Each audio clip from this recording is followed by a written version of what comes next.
Hey everybody, welcome to this month's webinar. We're so happy that you're here. I'm Angela, I work at Winona, and I'm here with two of our favorite OB-GYNs who I'm going to let introduce themselves, and we will get started with the webinar. Guys, take it away. Ladies first, I guess, or you want to go first, Dr. No, go for it. So I'm Dr. Kathleen Brown, and I'm the Winona doctor for Pennsylvania, and I also cover Florida as well. And I have been an OB-GYN for going on 20 years now, dedicated my whole adult career to women's health, and recently found Winona a couple years ago. Mike and I work in a different space, taking care of patients in the OB-GYN arena, and he approached me to help start taking care of our menopausal population. And I had a specific interest in this because I'm going through it myself. So I was definitely interested in helping patients and helping them not suffer as I was kind of dealing with a lot of the symptoms myself. So hello to everyone. Thank you for dialing in. We hope that we can answer some questions for you. And then Dr. Green. So hi, my name is Mike Green. I'm also an OB-GYN and also been doing this my 24 years now, over 24 years, and taking care of women and women's health has been a passion for me as well. I also happen to be the Chief Medical Officer of Winona, so this is at least part of my baby. There's a bunch of us that birthed this, but this has been a real passion, Winona, for the last 3 years or more. Let me just say, please, the whole point of this is to answer your questions. So it's going to be a lot better for everybody if you ask some. Otherwise, we're going to sit here exchanging pleasantries. So please type your questions in because we really want to answer your questions. That's the whole reason we're here. So generally, I do a little monologue first, mostly to stall, to give you guys time to type some questions in. But also there's usually, something that I want to make sure that gets covered. And so there's always seems to be a theme, that kind of ripples through the menopause community. And a theme that's been lately is the idea of compounded cream. So one of the things that we do at Winona, we think we do it really well, and really in a big part distinguishes us from our competitors is that not only do we provide hormone replacement therapy in the traditional pills and patches and even vaginal cream, but we also use compounded body creams where we can put estrogen or progesterone or a combination of estrogen and progesterone into a cream that gets rubbed into the skin, and that gets absorbed into your bloodstream and provides hormone replacement therapy for you. And these creams they're really nifty. It's a really nice way of doing hormone replacement therapy. Because these are not sort of commercially available, we make these ourselves. Our compound pharmacists make them in our own pharmacy, and we can really make them specifically to your needs. So we have a lot more leeway in order to do that. And as an added bonus, because we're not reliant on big pharma for this, and we're making it ourselves, we can keep the prices down. And so if you're requiring both estrogen and progesterone, the compounded cream is going to be the most economical way of doing it. Doesn't mean it's the least effective or not as good a way. Price doesn't always mean better. But in this case, it's because we're doing this ourselves in our own pharmacy, we're able to keep costs down. So there's some real benefits. So what are the issues? So there's people out there that really are kind of attacking compounded medications. And so here's the thing. There is a big variation in quality of compounded medications. And sometimes it's hard to tell good compounding pharmacy from a bad compounding pharmacy, or even a good cream from a bad cream. And so if you're a big organization like the North American Menopause Society or ACOG, the American College of OB-GYN, you're going to put out a thing, I would if I was in charge, saying, hey, you got to be careful of these compounded creams because you need to know the quality that you're getting. So the good thing about Winona is that we own our pharmacies. We hire the best compounding pharmacists. These guys, they're some of the smartest people I've ever worked with. They're great. And so I can tell you that, we are personally involved in the making of this, and our compounded creams are what they say they are. They're like the highest quality you can get, and they really work well. The problem is you can buy a cream on Amazon that is called a progesterone cream or an estrogen cream. And when you actually do the math, there's like a teensy bitty amount of hormone in there just so they can put that on the label. And that's why they're able to sell it without a prescription. And so that's one of the big problems, is that just because you're on a cream that's labeled progesterone, you don't necessarily know what you're getting. And so it's really important that if you're going to use compounded creams, you do it from a really reliable source, which Winona is. So that's why these big organizations put these warnings out. Unfortunately, people don't really understand all the ins and outs of that. And so they start running with this, the bloggers and what have you, saying, both NAMS and ACOG says you shouldn't do this. But there's really a reason for it. And that reason doesn't really apply to what we're providing for you. The other problem is that your OB-GYN in their office, including me, by the way. So if you come, I see patients, I live in a little town called Lake Arrowhead. It's a really small community, and we have a little rural health clinic. And so I see patients a couple half days a month just to be part of the community, really. But if you come see me in my rural health clinic, I'm not able to provide you a compounded cream because I don't have access to a quality compounded pharmacy up in Lake Arrowhead or really even anywhere here. And so most OB-GYNs or family docs, people that are in practice in their sort of brick and mortar building, don't have access to compounded pharmacies or don't know how to do it, because it's not something that we're really necessarily trained in residency. And so you go to your OB-GYN, they're like, hey, I don't know anything about compounded now. I don't know if this is okay or not, or they are worried about it. And so that's another place where there's pressure on this compounded creams.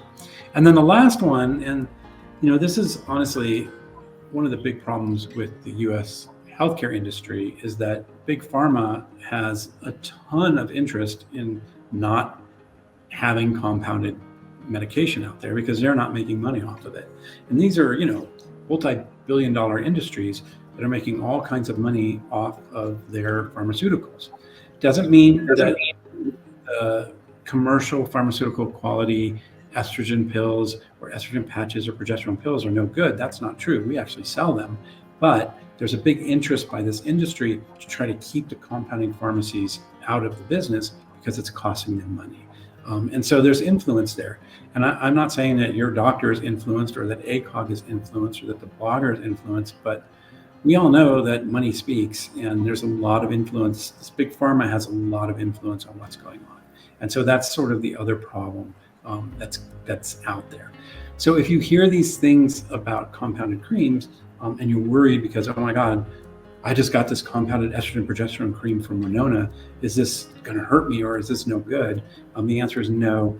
Because of the way we do it, it's safe, it's effective, and this is something that really does work. So just wanted to put that out there because there's been sort of a lot of chatter out there about these compounded creams, and I think it's important for you to know where that's coming from. So, okay, enough hearing me talk on. Let's get to some of your questions. Okay. Crystal says she has seen a lot of estrogen face creams lately. Do you need one of those if you use Winona cream, and can she use Winona on her face? Like you were instructing. Sorry, I had that baby bird that's in the backyard. Now my son's convinced it's gotten in the house. Oh my God. Leave it be. Do not bother the bird, Bennett. Anyway, face cream. So generally we do not recommend putting estrogen directly on the face. And so I'm not quite sure. I haven't heard about companies recommending that. We definitely don't recommend applying it to the face. And so I'm not quite sure where that. So I can grab that. There are facial creams that have estriol in them, which is an estrogen. It's actually one of the estrogen we have in our compounded cream, but they're designed specifically as facial creams. And so there, and there is some data that those low dose estriol creams can be beneficial when applied to the face. That's totally different than the creams that we have. And so the estrogen creams that you get from Winona both have different estrogens in them. They have a combination of estradiol and estriol, and their dose totally different. So they're really not safe to use on the face. If you're using an estriol and estrogen-based facial cream for your skincare, it's safe to continue that while you're using the Winona medication. The Winona body creams aren't going to do the same stuff for your face that the facial creams are. So they're really, even though they have the same name, they're really very separate things. So you have to think of them as like two completely different types of products. Sorry to jump in, but No. I'm glad you did. Okay. Susie says she is someone who cannot take DHEA at night, but still has issues sleeping and wants to know if we ever prescribe a dose that is lower than 25 milligrams. So 25 milligrams is the lowest dose that we carry. I know that, if you go online or you try to go somewhere else, you might find doses that are lower.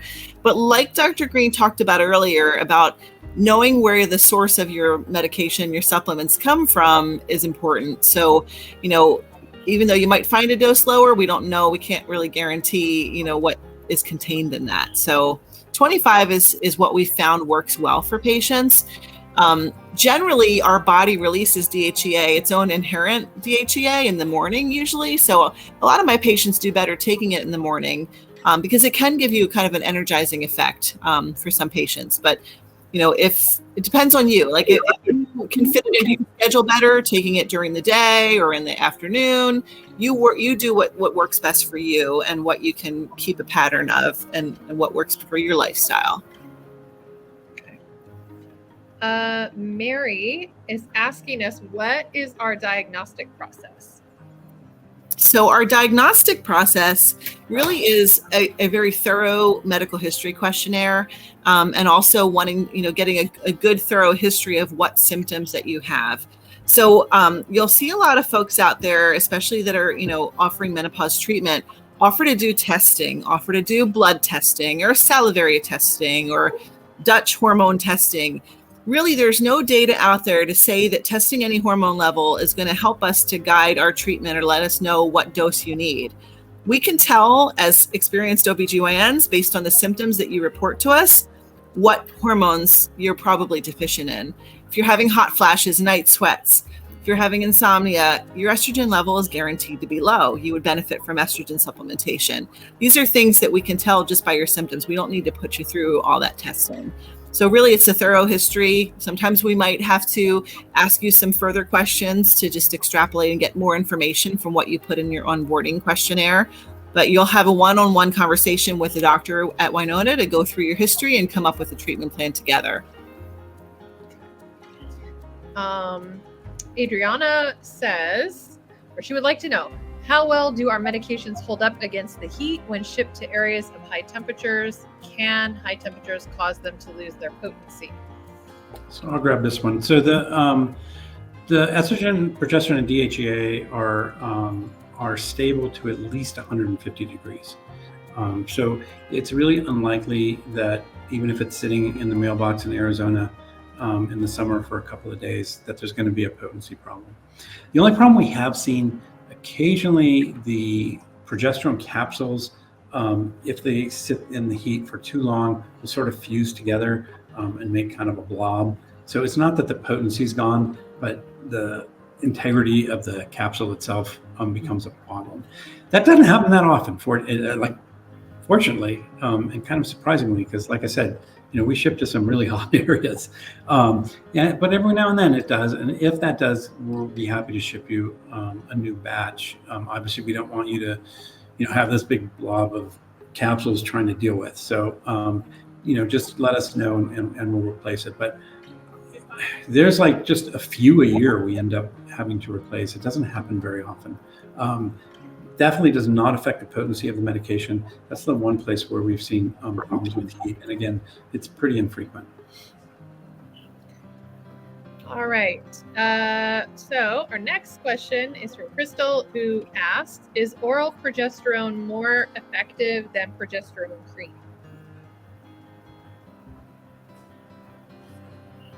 Do you want to take that one, Dr. Green? Sure, I'll be happy to. The answer is no, but there's a longer, more nuanced answer to that. The problem with progesterone creams is that you need a high enough dose and you need the right type of progesterone to get good absorption that works well. And so the progesterone creams that we use micronized progesterone, which is the type of progesterone you need in the cream to get good absorption, and we only supply it in a dose that's going to be enough to provide the protection you need from your progesterone. There are people out there that don't believe that progesterone creams are good enough for uterine protection, and they think that you should only take an oral progesterone capsule. That's based on really no real data, just some indirect data. So if you look at blood levels between a similar dose of a progesterone capsule and a progesterone cream, the blood level from the oral progesterone is going to be higher than the blood level from the cream. But we're not really so much interested in the blood level, we're interested in how it affects. And so the big issue really with progesterone, the reason that you're taking progesterone, the primary reason, is to protect the uterine lining from overgrowing, something called hyperplasia. And that can be a dangerous problem, and that's why we don't give estrogen by itself to women that still have a uterus, because it can cause problems. And so the progesterone balances that estrogen and keeps everything safe. And so they've done studies looking at actually the tissue concentrations of the progesterone at the endometrium at that level where you actually need it to work, and those tissue concentrations are fine. There's also no data that I've seen that shows an increased risk of that problem in progesterone creams when they're used at appropriate doses. And then I can tell you, we've seen tens of thousands of patients now come through Winona, and we have not seen this be a problem with our progesterone cream. So that's not a formal study, but it's still pretty good evidence that this is safe. So the oral progesterones work great. The progesterone creams, when dosed appropriately like we do, also work great. And to me, it really kind of comes down to personal preference. And patients that ask this question always end with, the progesterone creams are safe and they're fine to use. But if you're going to have this little voice in the back of your head be worried about it, then just use the oral progesterone. That's okay too. And so we're happy to provide it that way. If you prefer, I don't want people not sleeping at night because they're worried their progesterone's not working.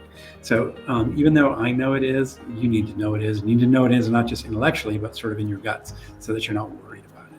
And so we're happy to do it either way. I understand the sort of controversy out there. I think there's very compelling data that what we're doing is safe and works. But again, you need to be comfortable with what you're using for your body. That's really the most important thing. Exactly. Great. Lily says, hello, Dr. Green. I am still unable to sleep taking DHEA. Do I take it every day at the same time, also with the cream as well? So the DHEA, for most people, doesn't really help them sleep. The cream usually does. It usually helps with sleep, but the DHEA, not so much. As Dr. Brown said earlier, that, for a lot of people, the DHEA sometimes works better in the morning. I've found it's pretty variable, and for most of the patients, DHEA seems to work whenever they take it. And so my kind of bent is, well, take it whenever it's going to be the easiest to remember, because taking it consistently is more important than what time of day you take it. But there's some people, they take it at night, it keeps them up. If they take it in the morning, it makes them sleepy. So listen to your body, and it's okay to experiment with different times and see what works for you. My wife takes it at night because it's easier for her to remember, because she just does it all at once. But again, that's what works for her. It doesn't mean it's going to work for you. And everybody is unique in how they respond to these medications. But in general, DHEA usually is not a big sleeping medicine. There's a few people, I've had some patients where it makes them sleepy, but for most people, that's not really what it does primarily. Usually the cream helps more with sleep. On the other hand, there are some patients that respond the opposite way to the cream. Some people, the cream keeps them up or gives them crazy dreams, and it's like, okay, take it in the morning, you'll do better. And so really, it's very unique, and everyone sort of metabolizes these medications differently. They respond to the medications differently, and it's totally appropriate to try different things to see what works best for your body. I think that's a totally reasonable way to do healthcare in these medications, because everybody is unique. Okay. Crystal would like to know if you can tell us a little bit about estriol. There's an OB-GYN menopause doctor on YouTube who says estriol is an estrogen pregnant women make and that menopausal women don't need it. That's an interesting perspective. Well, I don't know if we can just say that it's only made by pregnant women. I don't know. How do you feel about that, Dr. Green? I don't think that's true. I think it is increased in pregnancy, but all the estrogens aren't. Right. And but estriol is one of the hormones that's produced in the ovary. Now, I would agree that it's not, quote, needed, because we have plenty of patients that are on estradiol alone that do fine. Right. On the other hand, it does have some different properties, and I think the mix that we have in our cream for some women seems to help a little bit more than just the straight estradiol. So I've had patients that have been on the pills, which is estradiol, or the patch, which is also estradiol, and haven't been satisfied, and we switch them over to the cream, and all of a sudden it's like, hey, this is covering my symptoms a little bit better. And so again, I don't have hard science for this. I don't know if there's any big studies on this, but anecdotally, for some women, it seems to make a difference. Is it absolutely needed? No, probably not. Most women can probably do fine on just estradiol. Is it helpful for some people? Yeah, I have found that it really is. I think this idea that it's just a pregnancy hormone, that's a way to get some YouTube views probably. I don't think that's technically true, but we all are trying to drive people to our sites, so I can kind of forgive that, I suppose. Okay. Lily says she's been in menopause for a few years and has not been taking any HRT treatment at all. And she didn't like what she heard about the ones her doctor wanted to prescribe, but realizes now that she needs to start a treatment to supplement what her body is not. And she's curious if our program of bioidentical HRT will help with weight gain.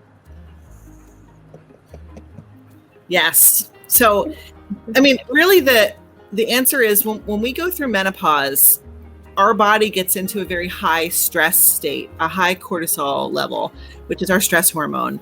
By balancing your female hormones and by giving you bioidentical HRT, we're trying to restore like a balance in your body, more of a, even keeled, those hormones that were depleted, trying to replenish those.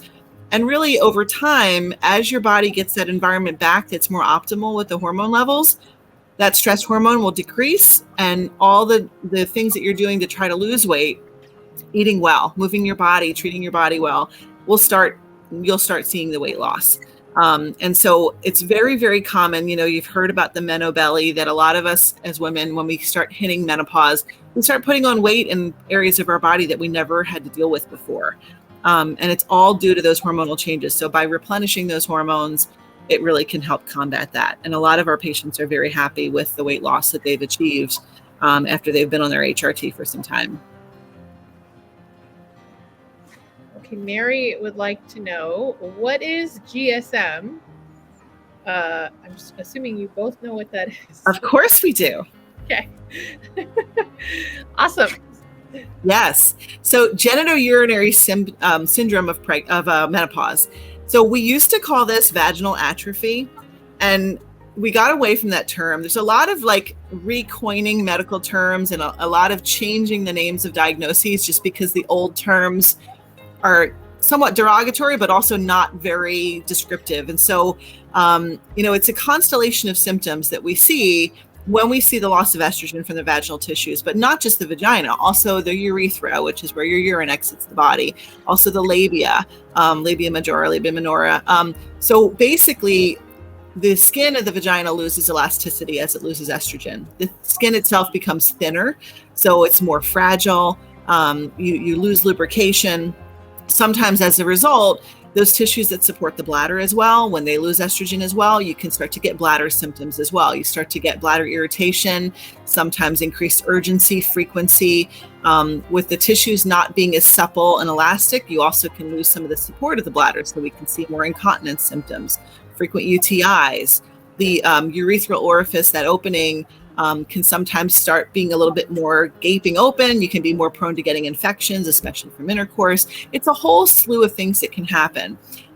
So the old term vaginal atrophy, we call the GSM. So it's more descriptive. It includes all these other things that can happen. And basically the way to treat this is to replenish estrogen to those tissues. And so taking systemic estrogen will help, but if you're really suffering from a lot of very vaginal and vulvar symptoms, we can also supply you with vaginal estrogen supplementation. And that will have a more immediate soothing effect to those tissues. That, putting the estrogen directly on those tissues will help with those symptoms more quickly. So everybody, please keep sending questions, because so far we are finished with them. Oh, wow. That's it. So whatever you would like to ask. Let's talk about the process a little bit, since these are prospective patients. And so we use a type of telehealth called asynchronous telehealth. And this can take a little getting used to for people. And synchronous telehealth is where there's a real-time interaction, usually with video, like this, except you'd be on the video too, or during COVID, when we were all doing, your kids were in video school and that kind of thing. So that's synchronous healthcare. So we're doing asynchronous, and so for some people, asynchronous is a little weird, and it's a little hard to get used to. So the idea is that we gather the information from you that we need to take care of you. And then one of two things happen. So when you onboard, we're going to ask you a bunch of questions, and it's all designed to make sure that this is, number one, safe, and number two, effective. And so once we kind of figure that out, okay, this is safe, and we think we can help you, then we're going to offer you a recommendation. And if that sounds good to you, then we'll move forward. And then the doctor will look at all your stuff and we'll say, yeah, this is perfect. And then we'll prescribe it. Or we're going to look at your health questionnaire and we're going to say, gee, there's some things on here I'm not quite sure about. Let me ask some questions. Like, why are you on this medication? Or can you tell me more about your vaginal bleeding? And so then we'll message you and you'll message back, and there'll be an interaction, not real time, but a back and forth interaction, just to make sure that everybody's on board and understands. You also have the ability to say, I'd rather have a conversation before you prescribe, and then we're happy to do that too. And then we'll say, this is what we recommend. What questions do you have? And then, answer your questions as thoroughly as possible until you're comfortable. And then we prescribe. And then we'll be checking in with you periodically to make sure that things are going okay. We're also available anytime where you can send us a message. There's a problem or question, and we can answer that. So we're very committed to make sure that this is done, number one, safely, but also in a comfortable way. The advantage of asynchronous healthcare is that it's much more convenient for both the patient and the doctor. So when you wake up at 3 a.m, with that horrible hot flash and the urinary urgency, and you're like, okay, I've had enough, I need some HRT. Guess what? You can go on and you can do the online adaptive interview and you can get all set up. And then we wake up in the morning. I don't know what you do, Kat, but for me, I get my cup of coffee and I'm like, let's see what happened overnight. And I prescribe for you. And you can get started that way. As opposed to traditional healthcare where you wake up in the middle of the night and then you don't get around to making your doctor's appointment, and then it happens again and again. And eventually, you call your doctor's office. Do not touch it, okay? You got the bird problem? Yes. Sorry, you need to go take care of that. And then, it can take a while to get in to see your doctor. I know the last time my wife needed a pap smear, we moved and she needed to find a new doctor, and we got a recommendation, and it took 6 months to get her in. So, seeing your doctor in real time in a normal office can be inconvenient. Mm-hmm. With synchronous healthcare, I have 2 different healthcare platforms I get medicine from. One of them is synchronous. It's a little inconvenient because when I started, I had to make an appointment. It took 2 weeks before somebody could see me. We could mesh our schedules, and then I had 15 minutes. I got my questions answered. That was kind of nice. And then now, I've got a question and I've got to make an appointment to see the person live on video format before I can get my question answered. Whereas if you have a question, you type it in, and within a few hours, or at least within a day, you get that question answered. So we think it's really a better way to do it.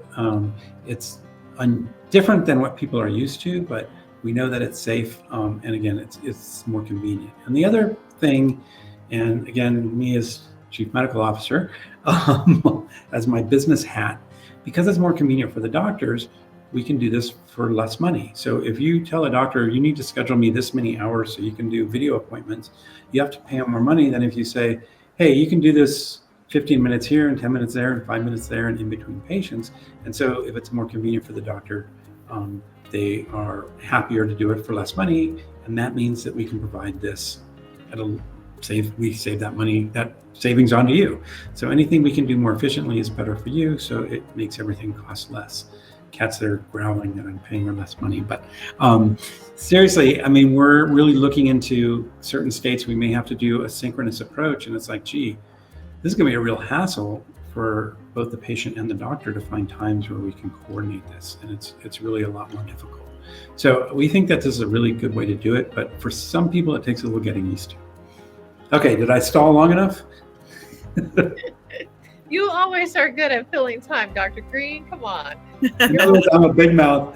You're always good. We know you're always going to come up with something. Okay, we do have some more questions. All right, Adriana is asking, is bioidentical HRT different from HGH?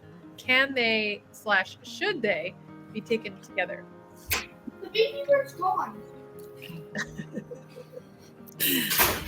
So HGH, I'm assuming Human growth hormone. By human growth hormone. I don't have a lot of experience dealing with that as an OB-GYN. That's something that an endocrinologist typically prescribes. And if they're prescribing that for a separate issue, I don't think it should be a problem, but that's not something we deal with or that we really, modify or adjust for patients when it comes to, female hormone therapy. Yeah, it's really a treating different things. It's not something that we do. And as gynecologists, excuse me, sorry about that. As gynecologists, it's not something that we're really trained in. But if you're using HGH for other reasons, it's safe to use them both. That would not be a reason. It would be okay to stay on your HGH and use HRT. I don't think HGH is going to solve your menopause problems. It certainly isn't going to give you the health benefits that estrogen does. But there are reasons, that people take it, and that's fine if that's helping you. But you also want your menopause symptoms treated. Okay, Mary is just saying thank you for all the info, that she's scared and she feels like she's aged 20 years in 2 months. We understand. Lily would like to know if our program will cause menstruation to begin again after you haven't had it for a few years. Well, so it can be common to have some spotting and maybe some irregular bleeding as your body is kind of getting acclimated to the new hormones, but we're not going to jumpstart a period that has ended and is done. Starting HRT is not going to reinvigorate your reproductive life and start those periods again and start you ovulating again. That's not what's going to happen. Basically, that taking the hormone therapy does have some effect on that uterine lining, and so sometimes you can experience spotting. Not every patient experiences that, and so it's one of those things we might talk to you about as a possible side effect, but it's a temporary thing and it generally goes away within the first couple months.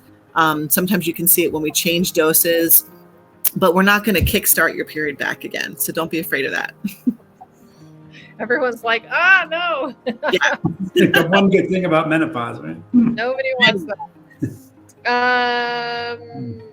Okay, Jennifer, will you discuss weight gain or weight loss and the time it takes to typically see changes once you're on HRT?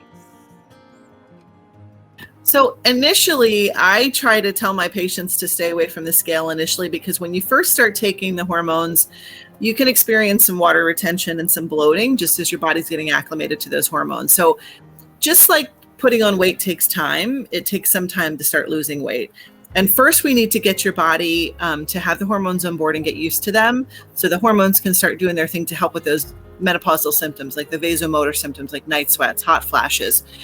Once we get that hormonal environment optimal in your body, then you'll start noticing the beneficial effects of the weight loss. As long as you're doing the other things that you need to do as well to help to take care of your body and your weight. So, I mean, obviously you need to eat healthy. Feed your body food that fuels your body and that makes you feel good. You know, eating whole foods, eating every color of the rainbow is wonderful for you.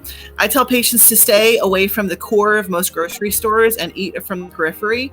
All the things that are going to go bad quickly are the healthiest for you. Anything that's shelf stable in the center of the grocery store is going to be shelf stable in your body too. It's going to be stored. So staying away from highly processed food, chemical food. If you can't read the ingredients, don't eat it. Don't put it in your body. Yeah. I like to give cash register. Sorry, the stuff by the cash register, stay away from that stuff too. Not that periphery. Right. No, I'm talking about the fresh produce, you know, the meats, the dairy, you know, that kind of thing. All the fresh foods and fruits and vegetables and things like that. And, you know, eating as colorful of a diet as you can. Yep. So. Yeah, that's always the tip off, the hard to pronounce words. If you don't know and you got to sound it out, probably not for you. Right. No, I saw this in chemistry lab.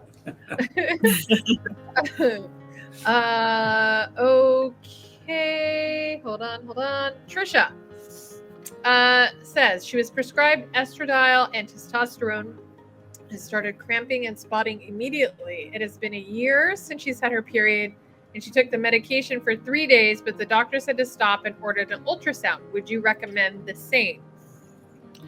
That's kind of pulling a trigger kind of quickly. So, you know, when you first start hormones, your body's going to respond to the medications. And so I tell patients, you know, if you notice spotting, if you notice a little bit of bleeding initially, don't be alarmed. We monitor it. I like them to keep a log for me of when they're noticing the bleeding so we can kind of see what happens over the first month or two. If the bleeding doesn't resolve on its own, then I might need to make adjustments in your dosage. But 3 days of medication and then stopping it, like you haven't even given your body a chance to get acclimated to those hormones on board yet. So that's a little bit of like a quick reflex to do those things. I don't think I would have done the same thing quite as quickly. I'd want to give your body a little bit more time to get used to the medication. Would you agree, Dr. Green? Yeah, usually the first month or two, it's not uncommon to see some spotting. And so that doesn't really worry me. Once we get past the 3-month mark, if you're having irregular bleeding and it's not because we changed your dose or you forgot to take some medicine, at that point, it's probably worth doing an ultrasound and an evaluation. But the first couple months is probably a little overkill. Your doctor's trying to be safe. And so, you know, I get that. It's just, it's not what I would do. I think it's a little aggressive at the beginning of treatment. Okay. All right. We have a question again. Oh, wait, did I happen to skip this? Crystal would like to know, should you apply the cream to a place that doesn't grow hair? The answer is yes. There are enzymes in the hair follicles that can metabolize the hormones in the cream. And so it will work better if you use it in an area that doesn't have hair follicles. So even if you've removed that hair, it's really the hair follicles under the skin that are the issue. So we recommend either on the inner side of the arm, the inner thighs, the back of the knees. Those are all good places that don't have hair follicles that are the best places to apply it. And it really has to do with it's really just the enzymes in those hair follicles can change the hormones. Mary says she has had a few episodes of her joints feeling like they're on fire and was told that this is the onset of menopause and that arthritis is a sign of the onset of menopause. Well, so arthritis and menopausal joint pain kind of are two different things, but they can be confusing, you know, because obviously you can have them happen at the same time, but estrogen has beneficial effects throughout every tissue in a woman's body. And when it comes to joint pain, basically the joint spaces when estrogen is lost, just like the tissues in the vagina, like I talked about earlier, losing their elasticity, their suppleness, same thing with the joints. The joints function best when estrogen is at a good level in a woman's body. Like our bone health is stronger. Our joints are more well lubricated. The tissues are healthier. The tendons and ligaments tend to have more strength and tensile strength and elasticity to them. And so some of the joint pains that you notice might be due to the depletion of estrogen in your body. But you can also have, arthritis develops from overuse of joints and repetitive movements of joints. So, obviously, as we're all getting older and aging, and we do repetitive activities, we can develop arthritis as well. So, it could be both things, but they can be related. A lot of women will develop joint pains and maybe don't ever get the diagnosis of arthritis until later in life. So it can be something separate too. Okay. Adriana says she doesn't think she's in menopause yet. She's still menstruating every month and wants to know if this is only for people who are already in full onset menopause, or can it help someone in perimenopause? It can absolutely help someone in perimenopause. So really, you have to look at your symptoms, thinking about your day-to-day. What symptoms are you starting to experience that are affecting your quality of life? So for most women, it's a gradual onset of a lot of different symptoms, and they start to kind of pile up and add up, and then you start to realize like something is changing in my body, something is not quite right. Sometimes that may be the noticing of like maybe your vaginal lubrication isn't as good, or maybe you start, going into another room and you forget why you went in there because you have brain fog. Like we sometimes have a hard time focusing. You can notice insomnia. Sometimes the hot flashes and the night sweats, which we think of more classic menopause symptoms, may not happen until later. They can be very subtle symptoms. And if you look up the symptoms of menopause, there's some charts out there and infographics out there that sometimes have over 50 to 100 different symptoms listed. And every woman has a different constellation of those symptoms. So thinking about that, libido changes, skin changes, lots of things. These medications can help if you're having symptoms that are distressing to you and affecting your quality of life. You don't need to wait until menopause is completed, because by then it's kind of like you're trying to play catch up. It may be a little bit too late. Never too late, but you would get more benefit from starting treatment when you're starting to notice the symptoms that are distressing. Yeah, it's interesting. I get both questions. The question you asked, and then I get people that say, well, I'm already in menopause. I haven't had a period for 2 years. Is it too late? There's a lot of misunderstanding out there, and it's not, it's great to start early, but it's okay if you start late. What's the expression, the saying, best time to plant a tree is 20 years ago. The second best time is today. Right. So, just because you waited doesn't mean it's too late either. So we do get both sides of that. And there's a lot of physicians out there too, and other providers that will not prescribe HRT until they can prove that you have completed menopause, and they just don't feel comfortable. They don't have the training or the experience with treating with hormones. And so they'll run an FSH level, they'll see that it's through the roof, and they'll say, okay, I feel comfortable now to give you estrogen. But it's just not the way that it is best for patients. Really the treatment is best based on your symptoms, because every woman experiences this differently. Not every woman needs HRT. Every woman has a different experience. So we need to individualize the treatment. The other surprising fact for a lot of people, including me, when this data was coming out, is even though the average age of completing menopause is 51, about 15%, 1 out of 6 women complete menopause by 45. Mm-hmm. Perimenopausal symptoms can start 7 to 10 years before you actually complete menopause. So it's not unusual to have somebody in their late 30s having these early perimenopausal symptoms. And most people wouldn't even consider it. Like, oh, you're 39, no, this isn't that, but it might be. It's really actually that was an eye-opening study for me to realize, we haven't really been thinking about this right. And we think, the 55-year-old lady, but there's a lot of younger women that, you'd be surprised, but statistically, it's actually not surprising that they're experiencing that. And so if you're having these symptoms, even if you're a little bit younger than what you would think, nobody wants to think, oh, I'm getting old. Really the issue is, I feel this way, might as well feel better, might as well feel the best I can.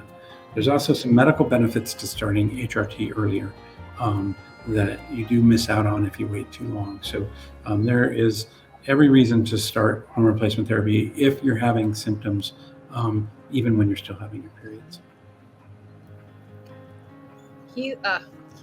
Keely, wow, I can't talk today. Keely would like to know, is HRT used during perimenopause if having symptoms like night sweats, drastic mood swings, hair loss, breast tenderness, bladder issues? She's still having her monthly period. The timing is fluctuating and is very light. Her doctor prescribed low estrogen to even out her hormonal swings. Symptoms have drastically improved on birth control, but not sure it's the right move being that she's 47.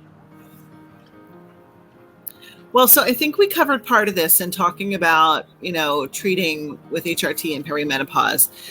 So let me jump to the low estrogen, and is that the right answer? So, the point of birth control, it's a very different goal that we're trying to achieve. So the birth control medications, their goal is to prevent pregnancy, to prevent conception, and prevent ovulation. So, by a lot of doctors will feel comfortable giving birth control pills just because that's what they have the most experience with. They're prescribing them for the bulk of most of their patients in their reproductive prime. And they just feel comfortable with that more than HRT. But the hormones are different. These are more synthetic hormones. They're not the same as what your body is making inherently. And so it may not be optimal. It may give you some benefit. It might help a little bit, but it might not be the best treatment available still. But if that's what your doctor feels comfortable prescribing with and you're doing okay with it, it's okay.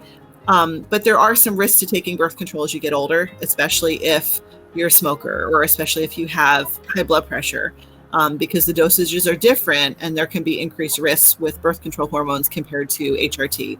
The doses of HRT tend to be lower and are a little bit safer than the birth control doses. But generally, we recommend stopping birth control by age 50. And if you're 47, you're 3 years away from that. So it's still possible to get pregnant, not impossible, not likely at 47, but not impossible. You could play the lottery if you get pregnant. But if you still need it for the contraceptive aspect, then maybe stay on it. But if you don't need it, say you have your tubes tied or your partner has a vasectomy, then you could consider switching to HRT and you might feel better with that. So it's up to you. Yeah, Keely was saying she would rather not take birth control. It's new for her. Yes, starting a new birth control at 47 is kind of odd if you've never been on it before. Yeah. Yeah, there's better ways to prevent pregnancy, honestly, that have a lot less risk and work better than birth control pills. I think if you need pregnancy protection, you have problems with your periods, then birth control pills actually, are going to work better, obviously, than HRT. HRT doesn't protect you from pregnancy. But if it's really just because of your perimenopausal symptoms, it's not really the best way to do it. Right. And do both of you guys think that the reason OB-GYNs so predominantly prescribe birth control as opposed to taking another route is because it's just easy, or is it why is that the go-to? I think it's easy, and I think it's a lack of education, a lack of experience. So we're still fighting the stigma of the Women's Health Initiative study. You might have heard of the DHEA study. And as a result, years ago, HRT was readily prescribed. And then the DHEA study came out and published a lot of the findings. And as a result, the pendulum swung, and so many doctors became so fearful that they were causing harm and causing cancer by giving hormones that then they got very aggressive and just cut off prescribing completely. But yet birth control was still available. So for those that still wanted to offer their patients something, they would still prescribe birth control. It's still perpetuated now to this day. Some OB-GYN physicians might get 1 or 2 hours of lecture about menopausal treatment, and that's it. So unless they seek out the information, or unless they're in a more progressive residency training program where menopause education is more of a focus, which really most of our education in residency is focused on obstetrics and doing gynecologic surgery like hysterectomies and things like that. So not a lot of focus is put on this. And so honestly, it all comes down to the fact that women's health is not taken as seriously as men's health. Sorry, Dr. Green. No, you're right. No, I agree with you. All the research said, medicine has gone to the penis. It really has. Erectile dysfunction. Honestly, I'll be on. That goes back to the origins of Winona. I mean, we were basically looking. I won't name the company that was doing ED that was incredibly successful, and they do it really well. And we're like, gee, nobody's doing menopause. That's not right. It's the same age group, It's like, and the menopause symptoms are at least, if not more significant than erectile dysfunction. And so yet, you're giving all these middle-aged men these endless erections and not helping their partners be able to accommodate.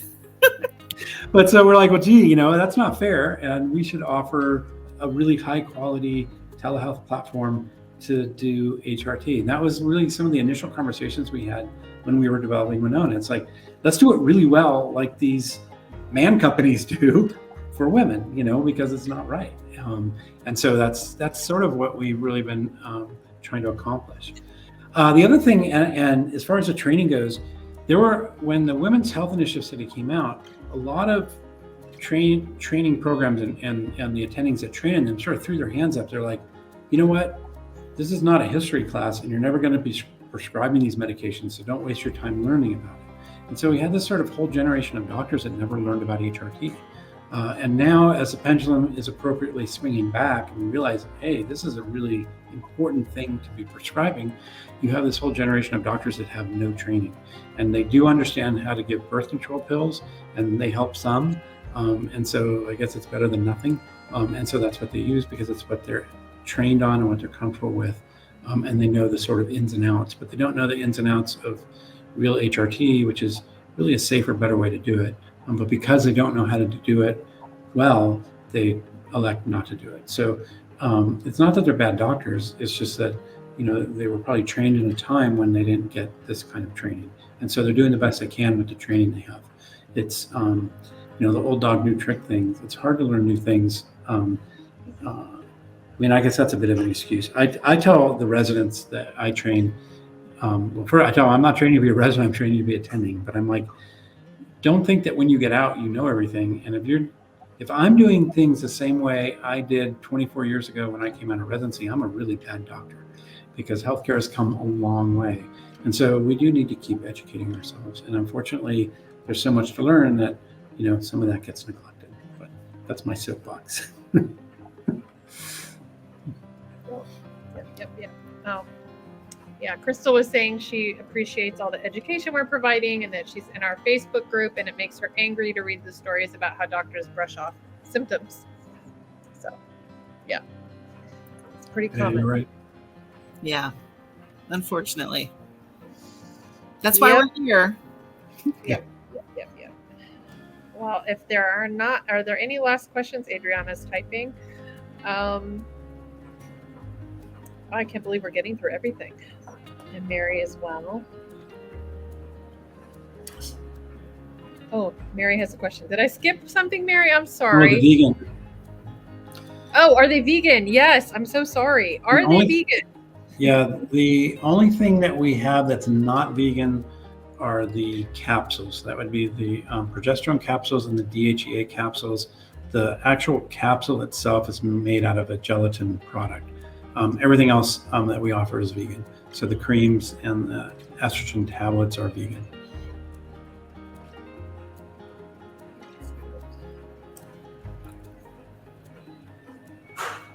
Okay.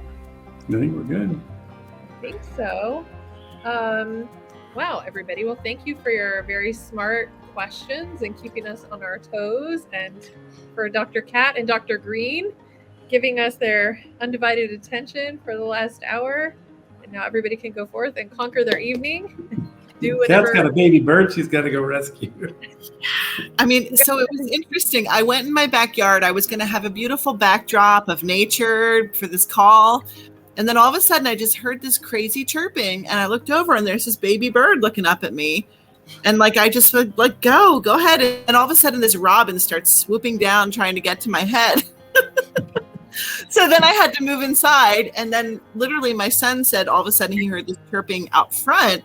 So the bird had gone from our back patio, I think followed me when I came in the front door to come inside for the call. And it was sitting on our front step, just chirping for its mom. So it has since stopped now that we're done the webinar. So I have to investigate to make sure it's okay. Dr. Seuss, are you my mother? Right, exactly. Remember that book? Oh, well, I hope the bird is okay, and I hope Yeah, that me your too. night is animal kingdom free. Right. That's good. All right, everyone. Well, we'll see you guys in 2 weeks for all of our patients. Sounds good. Have a All good right, night, everyone. Thank you. See you on the portal. Bye. Bye.